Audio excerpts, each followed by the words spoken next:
tornadoes are unpredictable, Back the f*** up! volatile, The whole country looked like it was in a nuclear blast of some type. and lethal. I kept talking to myself, thinking, well, this is it. They leave behind obliterated towns There were no houses left. They were all gone. and bewildered scientists. It's not an exact science. Each tornado is unique, most dangerous, a few deadly. From the tremendous to the terrifying to the tragic, this is a countdown to a mega tornado, one that experts believe will devastate a major American city.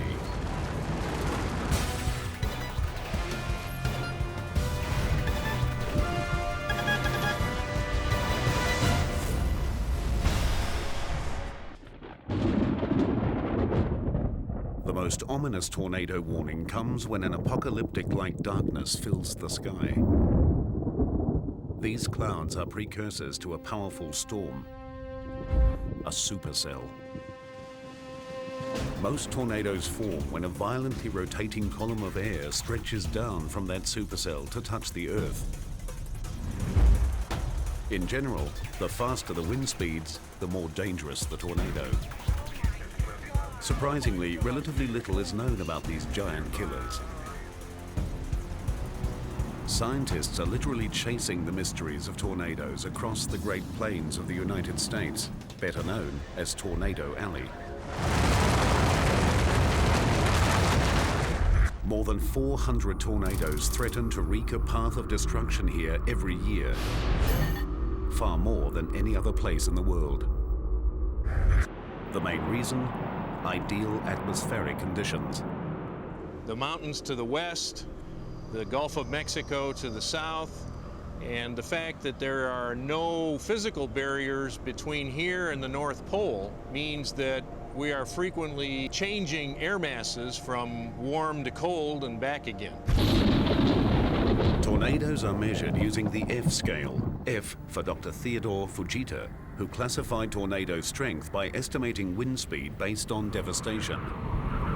The smallest twisters are F0s. They can reach 116 kilometers per hour, about the equivalent of a small hurricane.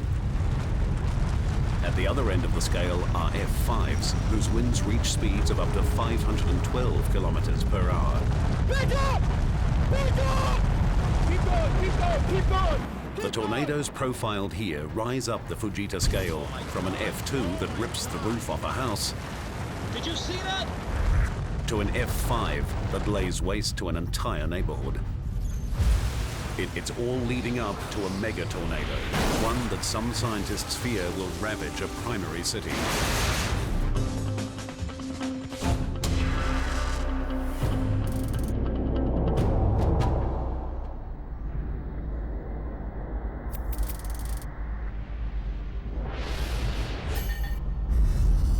"111 kilometers southwest of Wichita lies the small town of Attica, Kansas.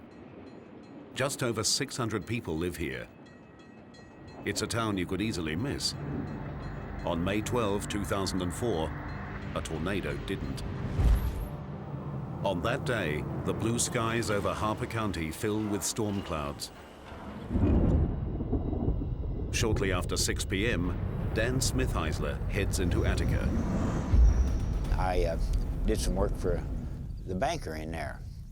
And I told his wife, I said, you know, it's going to storm today. Several thunderstorms form over southern Kansas. One look at these storms tells 30-year veteran meteorologist Chuck Doswell they might be a breeding ground for tornadoes. One of the important ingredients that produces a tornado that we're pretty sure is the wind at low levels has to change direction and speed rapidly with height. We call that vertical wind shear. The vertical wind shear typically spins the air into an invisible cylinder. As the wind speed increases, it rises, the tornado intensifies, and the core pressure drops. Condensation from the dropping pressure builds down the funnel, creating a visible tornado. That's exactly what's happening in the southern Kansas sky. Harper County Emergency Management Director Mike Lorig gets the first tornado warning at 6:45. And when they start giving us those warnings, we listen and we say, hey, We need to start warning our public from there. We do not know if this is going to be an F0 or it's going to turn into the monster. In Kansas, meteorologists carefully follow the thunderstorm as it tracks towards Attica. About 7:25 in the evening, a F2 tornado had made it to ground right up here just on this hill. The path of it was right across here. As Lorig watches in astonishment, the tornado tears the roof off a home directly in front of him. Oh my God! Oh my God! The whole house came apart!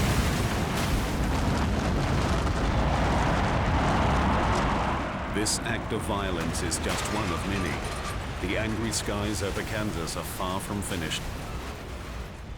We thought, okay, hopefully things are over. We got emergency crews set up for that. And then the storm just suddenly, it took a life on its own. Storm chasers tracking the Kansas supercell relay information to meteorologists using mobile Doppler radar. They report the tornado's wind speed, location, and one other startling fact: the storm is producing multiple tornadoes. Look at that. Storm chaser Yvette Richardson seen a supercell create more than one tornado before. It can be a very dangerous situation because often people will be looking at the main tornado and feeling that as long as they're far enough away or they've taken cover that they should be completely safe. Her team and others report seeing 16 tornadoes. They vary significantly in size and power. The biggest is an F4, roughly 160 kilometers per hour faster and with corresponding wind force about 3 times larger than an F2. The F4 heads straight for Dan and Donna Smith-Heisler's home. I was listening to the radio and the TV, and they had it exactly pinpointed. They knew exactly where it was at.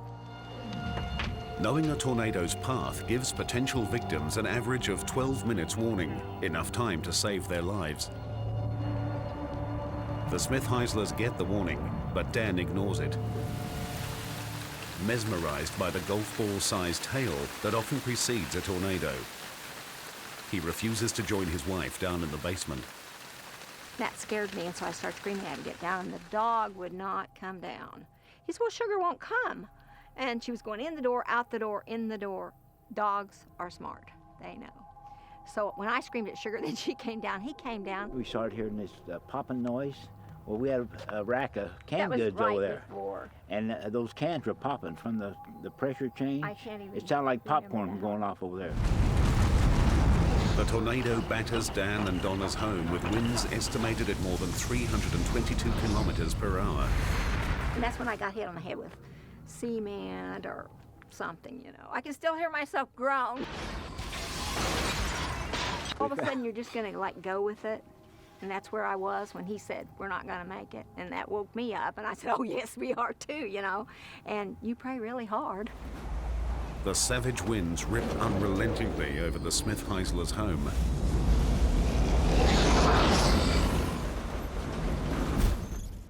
When they finally stop, the couple emerge from their basement and into a war zone. And I thought, where's the car? And then my next thought was, where's the garage? The twister destroyed the couple's 2-story home, 5 barns, dismantled 5 cars, and killed their dog, Sugar. The terror down there was the worst part. The terror. The Smith-Heislers are lucky to be alive. With estimated wind speeds near 400 kilometers per hour, the F4 tornado easily destroyed their home. But even the earlier F2, with winds estimated at 240 kilometers per hour, was capable of ripping the roof off this home. Complex physics transform air into a lethal force,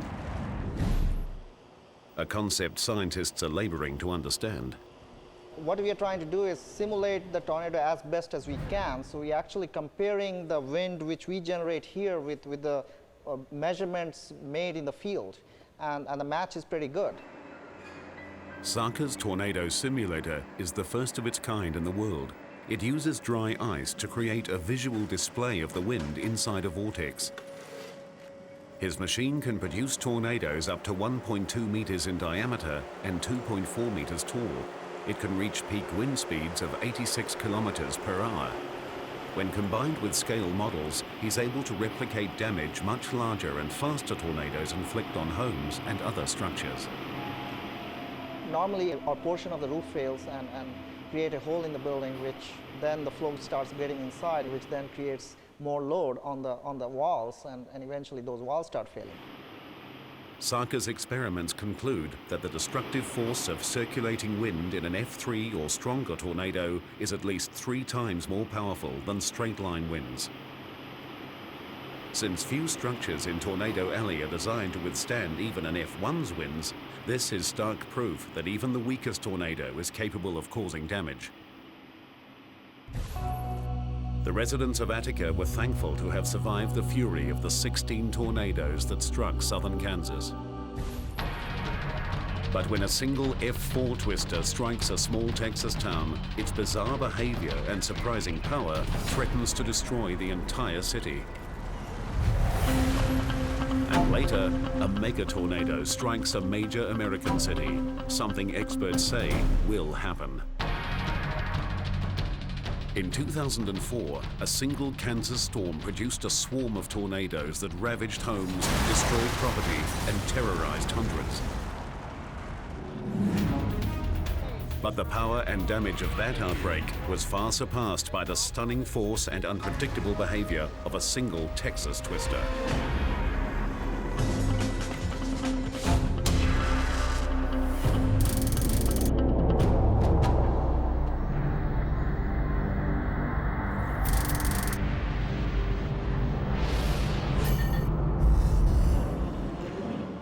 Pampa, Texas has had its share of luck.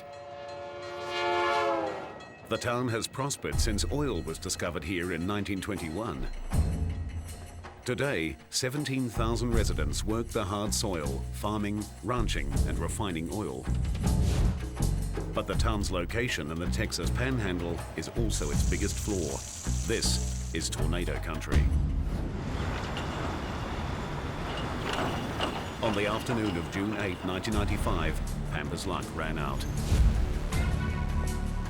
Randy Stubblefield is a lifelong resident of Pampa. In his 2 years as sheriff, he's seen his share of violence, but nothing compares to what he's about to confront. About 4 o'clock in the afternoon, we received a call that there was a large tornado was building on the south side of the Amarillo Highway, just about 1.5 miles from where we're standing now. Stubblefield grabs his camcorder and rushes towards the twister. I watched it building on the farmland on the north side of the railroad tracks, and it just started building, getting bigger and bigger. Meteorologist Chuck Doswell is also chasing and filming the Pampa tornado. The evolution of the Pampa tornado with respect to the parent thunderstorm was very unusual in my experience. I've never seen anything quite like it. What Doswell sees is remarkable. The tornado is almost standing still. Impossible to tell what's going on in there. Then, suddenly, the tornado makes a sharp right turn. This odd behavior stuns Doswell. Tornadoes move in a particular direction because they're tied to the storm that's producing them. And the storm that's producing them moves in a particular direction because it's embedded in a wind field which is pushing it in that direction. But the Pampa tornado isn't moving in the same direction as the storm. After a series of sharp turns, the twister loops almost 270 degrees around Doswell. These erratic and unpredictable movements make this a very dangerous tornado. Let's go. And I am completely mystified as to what was going on with that storm. Then it started traveling north. Get everybody inside, because this is one big son. And hit a industrial complex.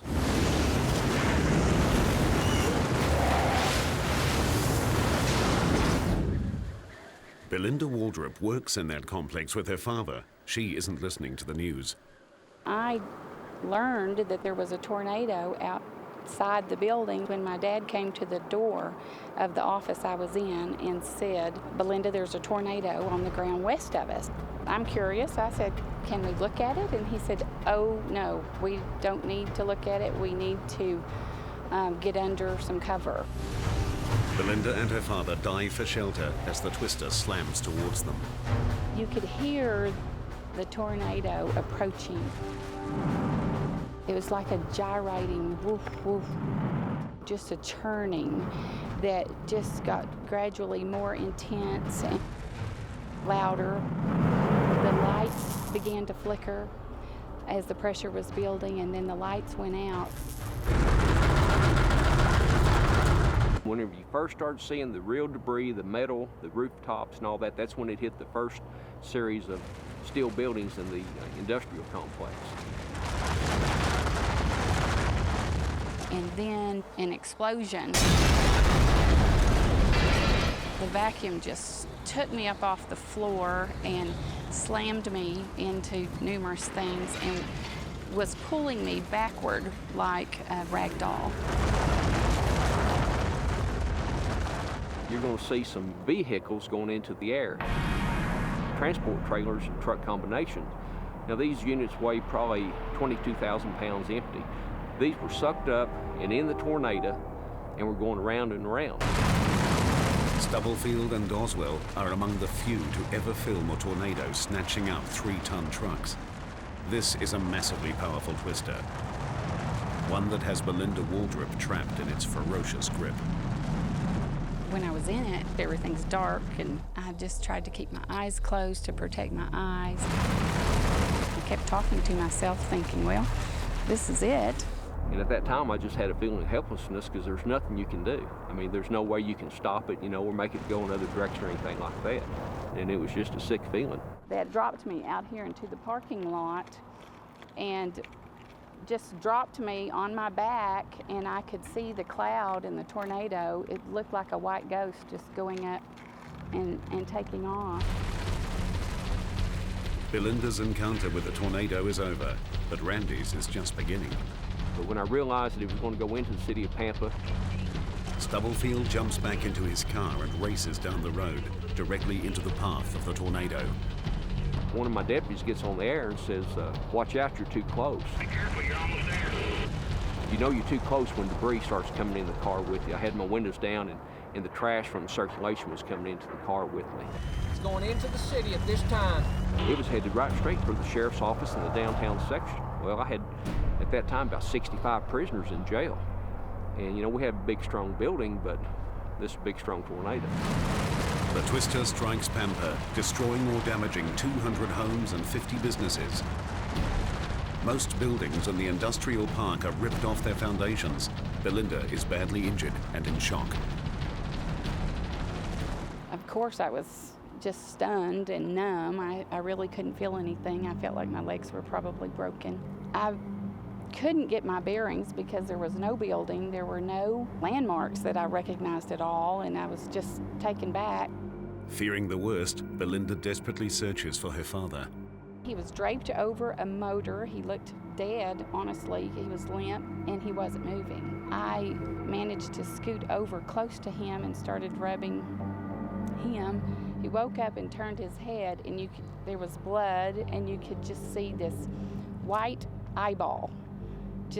You could just terrified look, and I'll always remember that, just stark. And he immediately said, help me up. And I can't help you up, I can't get up either. Emergency workers rush Belinda and her dad to the hospital. Both are in serious condition. 5 other residents also suffer injuries. Miraculously, there are no deaths. As the wounded begin their recuperation, experts study Stubblefield and Doswell's remarkable footage. To tumble a 2 or 3 ton pickup truck along the ground and then hoist it into the air, this takes incredible wind speeds, probably in excess of 150 miles per hour. Dave Llewellyn researches the strange and complex forces at work inside tornadoes. In a tornado, the wind is not just swirling around, it's actually spiraling strongly inwards.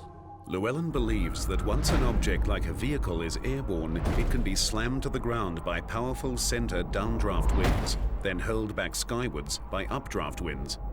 This brutal cycle renders the debris unrecognizable before it's finally spat out as a high-speed missile.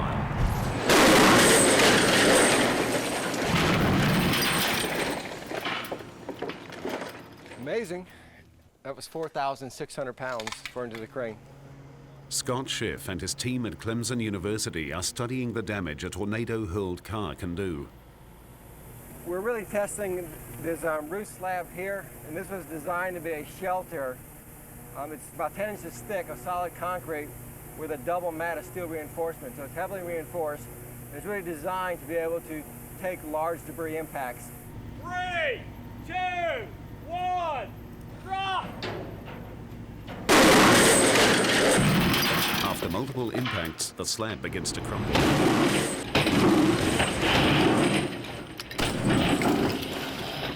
So after that last impact, we now have a permanent deformation in the slab. That rebar that's down under that bottom mat there started to yield under the load, and we started to see some more concrete falling down below there. To counter multiple impacts, Schiff is designing a steel mesh net to catch loose debris. If that works, it will be a huge step forward in tornado protection. We have this terrific F5 tornado. What we're looking for is that we are safe during the event and right after the event. Despite the Pampa tornado's unpredictable movements and incredible power, no lives were taken. 608 kilometers away, another Texas town isn't so fortunate when a massive F5 twister turns tiny bits of dirt and wood into lethal weapons. And later, a mega tornado, one that scientists believe could destroy a major American city. The powerful F4 Pampa tornado tossed trucks, destroyed buildings, and threatened the lives of hundreds. But just one notch up the Fujita scale, an F5 twister turns into a killer. Its weapons, specks of dirt and splinters of wood.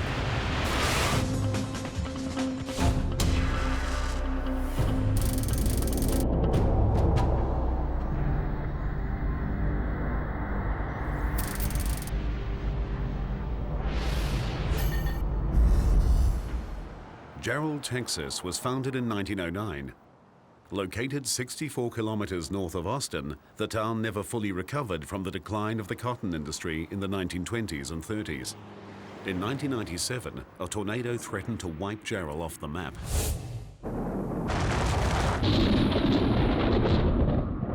From the beginning, the Gerald tornado smacks of something strange. On May 27th, a supercell forms over central Texas. The Gerald tornado is memorable for a couple of things. One was it formed in conditions that at the time we thought were very unusual. The massive supercell lacks strong vertical wind shear, an essential ingredient in typical tornado formation. Meteorologist Bill Gallus teaches tornado forecasting utilizing a virtual reality tornado simulator.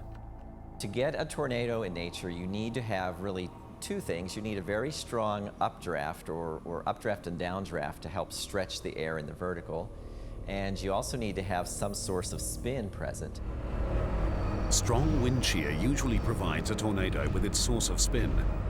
Before Gerald, the conventional wisdom was that without strong wind shear, you don't get violent tornadoes. But the unusual atmospheric conditions over central Texas are about to prove the conventional wisdom wrong. Dead wrong. Here, the warm, moist air rises so forcefully it generates a super strong updraft, creating a very powerful and dangerous tornado.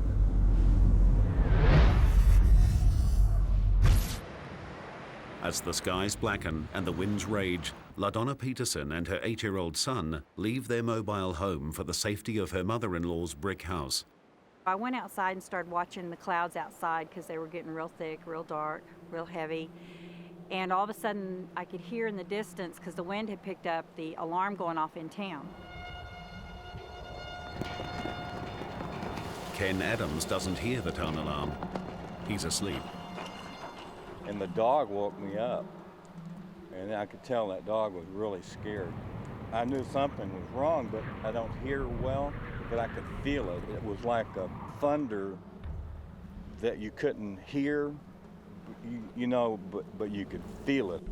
LaDonna's sister-in-law and young daughter join her in their mother-in-law's home.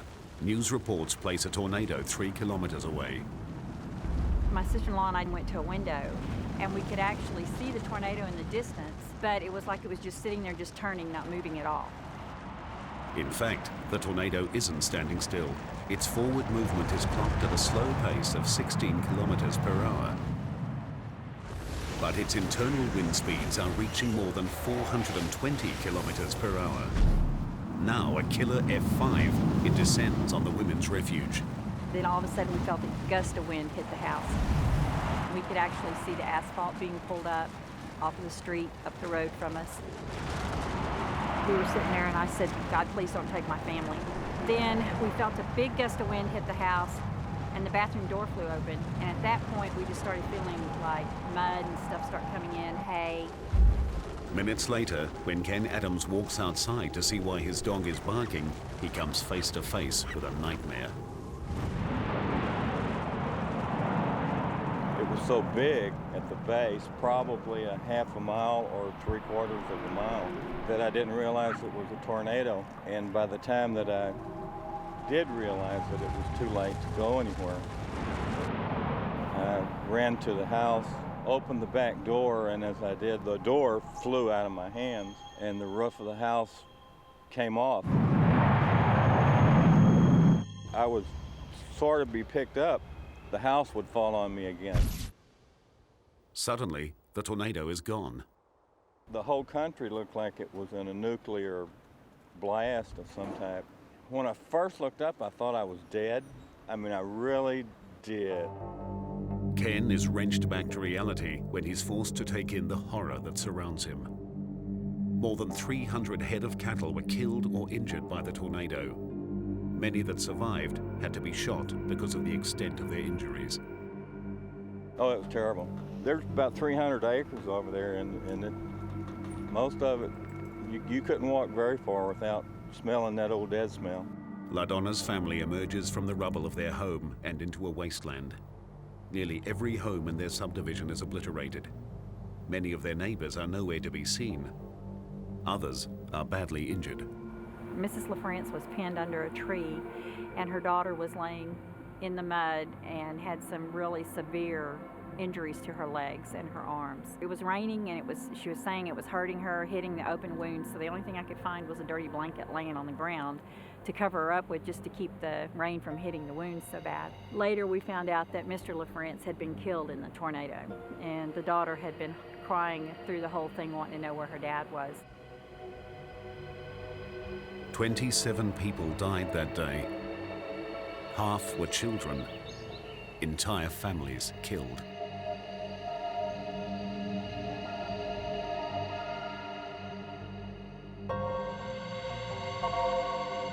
As scientists study the Jarrell tornado, several intriguing facts came to light. The thing that the tornado itself was interesting for was that it was moving very, very slowly, and it was large, and it collected a lot of debris to where the high wind speeds associated with the tornado were there for minutes in locations rather than just for a few seconds. The tornado traveled approximately 16 kilometers per hour, significantly slower than the average 48 kilometer per hour twister. Another oddity was that most houses in the tornado's path were completely obliterated. After much study, experts found an answer. Physicist Dave Llewellyn's computer models illustrate their findings. You can actually have thousands of tons of dirt in that debris cloud at any given time. And that dirt can change the internal structure of the tornado. As the Jarrell tornado passed over the open Texas plain, it picked up massive amounts of dirt, slowing down the funnel's forward movement while increasing its destructive power. I think down low, that Jarrell tornado probably acted like a giant sandblaster. Llewellyn and others believe that instead of blowing apart homes with strong winds like some tornadoes, the Gerald Twister destroyed structures via the massive force of wind-blown debris. The Gerald tornado was as ironic as it was tragic. Experts advise never to try and outrun a twister, but some who died in Gerald could have escaped the slow-moving storm in cars.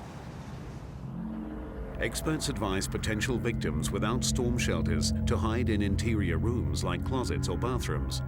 But some in Gerald did exactly that and died anyway when their entire home was swept away.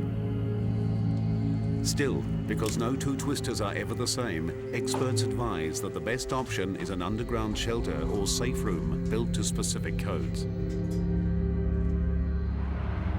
The Gerald tornado changed the way experts watch for twisters. They now view storm systems with low vertical wind shear as possible violent tornado producers. But no amount of vigilance or insight could stop the deadliest tornado in US history from killing hundreds. And later, a mega tornado unseen in modern times threatens millions. The Gerald Twister killed 27 people while changing the way experts keep vigil for potential tornado-producing storms. But there was no way to prepare for the deadliest tornado in US history, a brutal F5 that tore through 3 states, killing hundreds.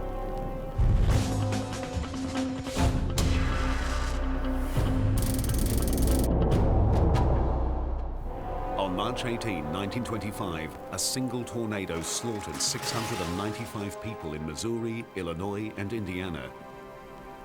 The behemoth F5 blasted a 322-kilometer path of unstoppable annihilation that lasted for hours. Survivor accounts are chilling.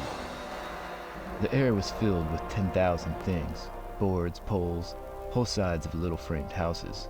In some cases, the houses themselves were picked up and smashed to the earth, and living beings too. A baby was blown from its mother's arms. Children all around me were cut and bleeding. They cried and screamed. It was something awful. The destruction was of mythic proportions, primarily because the killer struck an extremely vulnerable population. People had very few ideas about how to deal with tornadoes. The country was largely rural instead of mostly metropolitan, and they had essentially no way to communicate with each other. The town of Murfreesboro, where more than 100 people were killed, actually was hit more than 2 hours after the first fatalities from the tornado. And people wondered why hadn't any word gotten downstream, down the telephone lines or telegraph lines, that something was coming.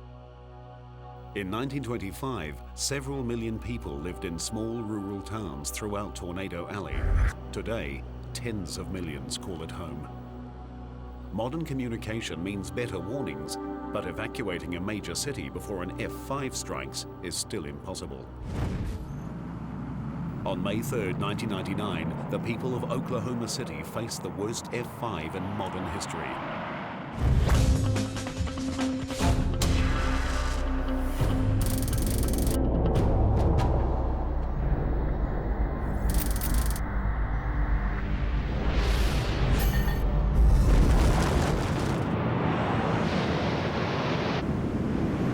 The May 3rd, 1999 tornado that went through Moore in southern Oklahoma City was one of the most damaging in the history of the United States, no matter how we look at the data.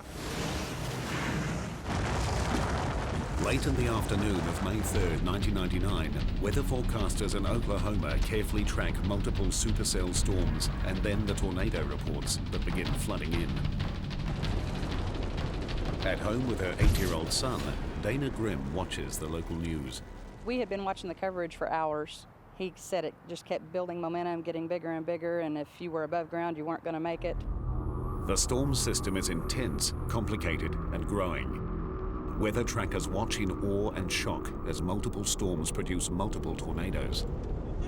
Large tornado, very large tornado. It seemed like just about every thunderstorm cloud that formed eventually produced a tornado at some point. And there were times when you had the main tornado happening, and then we had what we call satellite tornadoes that would rotate around it. And they're completely separate tornadoes within the same storm system. At about 6:25 p.m., a large tornado touches down just outside Amber, Oklahoma. Doppler radar records its wind speed at 512 kilometers per hour, the fastest twister ever documented. This is a monster, and it's hurtling towards Dana Brim's home. And they had said that it was a mile wide and just ferocious, and it was just destroying everything in its path. With a giant wall of howling wind just 1.6 kilometers away, Dana and her son hide in a closet. I remember my son, he was screaming and crying. He said, "Are we going to be okay?" I said, "We're going to be fine." He said, "What do we do?" And I said, "We pray." Dana's fear turns to panic when she hears the tornado strike. There was kind of a high-pitched squeal to it. And then, of course, the sound of everything, the windows just blowing out. The house was shaking. We could hear the beams in the roof breaking. The walls just lifted up, and we could feel really cold air rushing underneath. And within seconds of that, the house just blew up. And I couldn't breathe. I had sucked in so much dirt that I couldn't even breathe anymore. I thought, this is it. And I remember just praying that, God, if this is it, I'm ready. On the brink of death, the fierce tornado spares Dana's life by lifting her out of the suffocating dirt. When it slams her back to the ground, she's paralyzed with fear.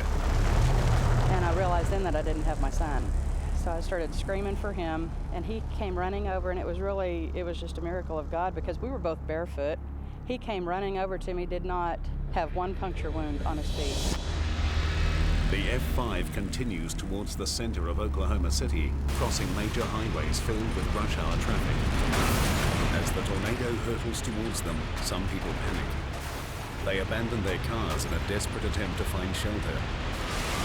For a few, that decision has fatal consequences. 3 people seeking refuge under freeway overpasses are killed by debris and the sheer force of the wind. Stranded cars block escape routes for many others. Shields Boulevard in Oklahoma City essentially became a huge parking lot, and it blocked people from being able to escape the tornado. By the time the F-5 dissipates, 40 people are dead and nearly 700 injured. My wife worked in the hospital in Norman that night, and she worked in the emergency room, and they were swamped, of course.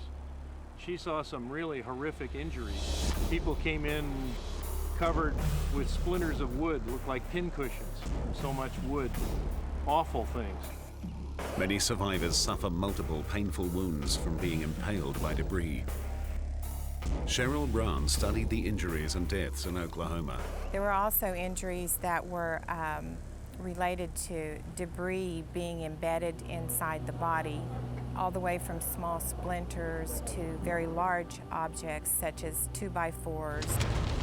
Many survivors suffered debris-related injuries because the tornado destroyed so many homes, spewing countless shards of wood and other material into the air. The Oklahoma twister leveled nearly 3,000 houses and structures. 3, 2, 1, fire! 73 miles an hour. Schiff and his team at Clemson University fire 2x4s at more than 160 kilometers per hour into a variety of structures to represent the damage done during a tornado. I think that the public understands that tornadoes are very dangerous. What they don't understand is that in typical construction, they have very little protection against those types of events. When debris strikes a home, it does far more damage than simply making a hole in a wall or window. Fire! It gives the tornado a point of entry. Once inside, inflowing air can rip apart walls and tear off the roof. The home then becomes part of the tornado's arsenal, further fueling the funnel with debris and making it even more destructive. This type of construction is very typical for residential, brick veneer in front of a wood frame wall. the missile's gone all the way through the wall cavity. Most people that have this type of house would be vulnerable to an F5 tornado. Fire! Schiff's experiments determined that for a home to withstand the deadly onslaught of debris, the brick veneer must have an 8-centimeter thick backing of concrete. So this wall here would be suitable for a shelter to resist tornadoes. Most homes in Oklahoma City were brick veneer with wood frames. This common construction, coupled with the sheer number of homes in the tornado's path, increased the debris field exponentially. Dana Grimm survived with a broken back, her son with a puncture wound to his chest. I truly believe that the reason that I was thrown twice, if I had not been picked back up and thrown again, I would have suffocated because I could not breathe in anymore. 10 supercell storms spawned 70 tornadoes that spring day, including the F5 that cut a 24-kilometer path over interstate highways and devastated several suburbs of Oklahoma City. It was sad. I think there were 14 in our own housing addition that died.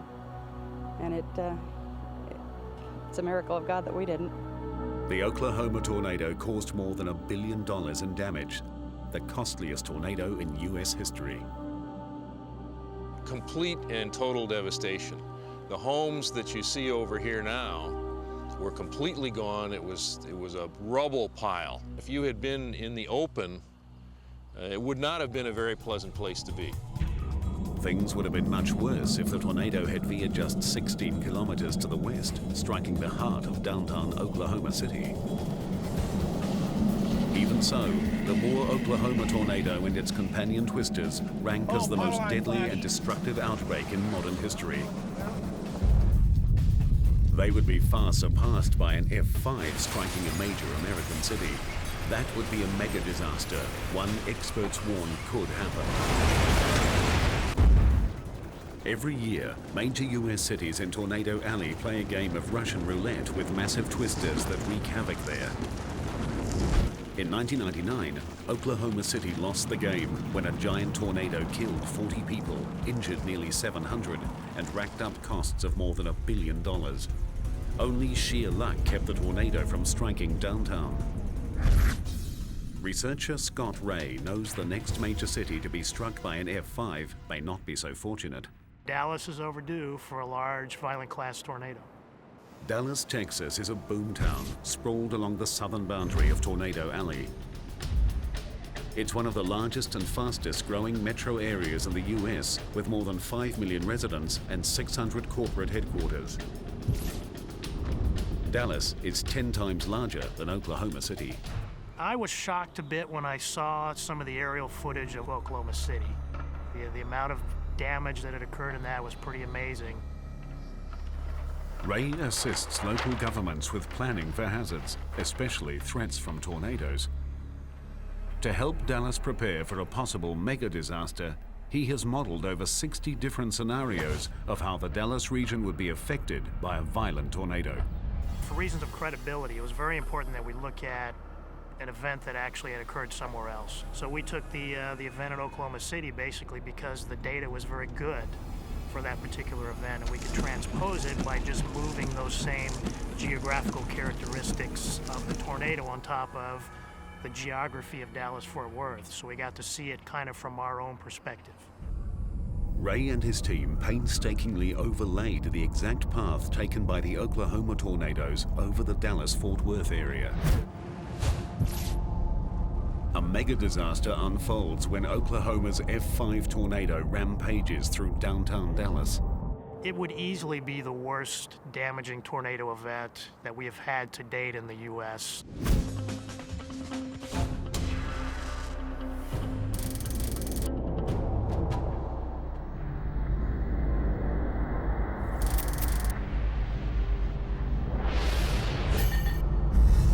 Ray's nightmare scenario begins as a supercell storm forms over north-central Texas.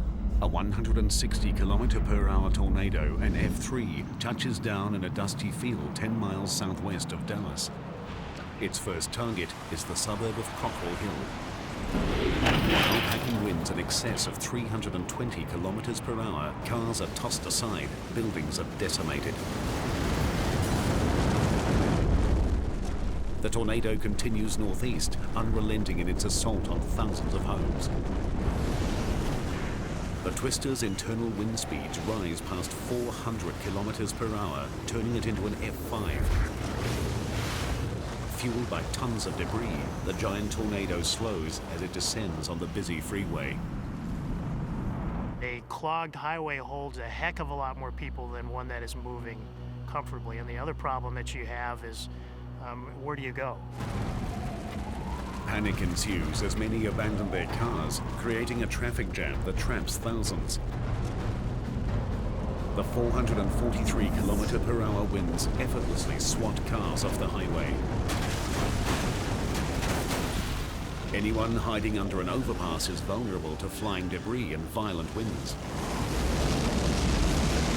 Cars snatched up by the powerful updraft winds are spun around inside a giant vortex, then shot out, creating a dangerous hazard for anyone in their path. Next, the deadly twister approaches downtown Dallas. Dozens of skyscrapers and tens of thousands of people crowd the city. Giant glass windows shatter. Marble and bricks are ripped off buildings. A deadly shower of glass and other debris rains down onto the crowd below.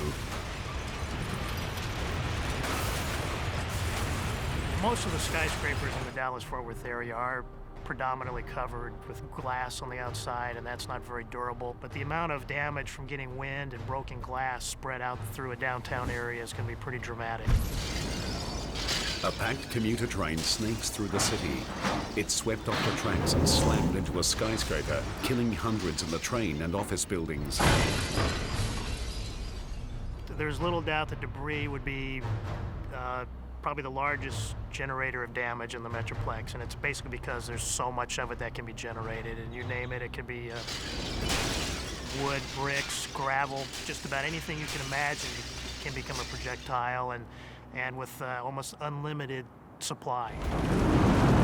The tornado continues north, leaving the wreckage of downtown Dallas behind. Tornadic winds more than 500 kilometers per hour now descend on the suburban landscape of Lakewood. The 92,000 people living here have had up to 20 minutes to seek underground shelter, a seemingly reasonable chance for survival. But like the Jarrell, Texas twister, those hiding in closets or bathrooms can only pray. Finally, the worst tornado in history slowly drifts skyward and dissipates. The war zone behind it is 61 kilometers long. Dallas is devastated.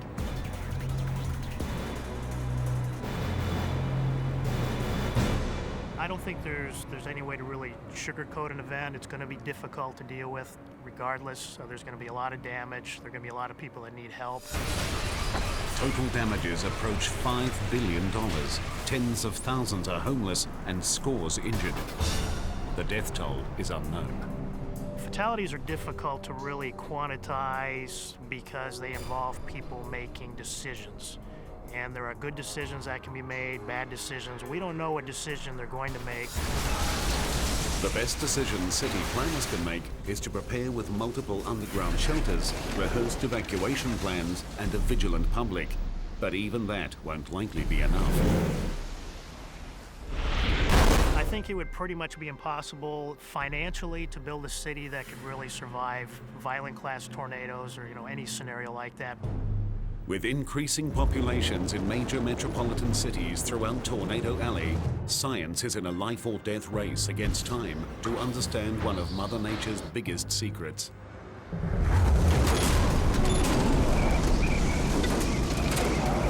In an ideal world, we'd have radar or other instrument measurements on every tornado that occurs.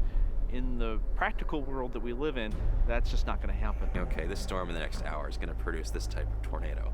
We're just not there yet, and it's hard to say when we'll be there. We've certainly got a ways to go.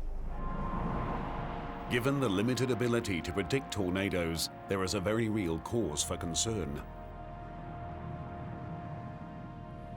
Most people think about disasters as very random events that can happen to them. And I think that holds true with tornadoes as well. If you wait long enough, something resembling the worst case scenario is going to happen eventually. Until science learns more about these brutal forces of nature, the only thing that can be done is to prepare before a mega disaster strikes.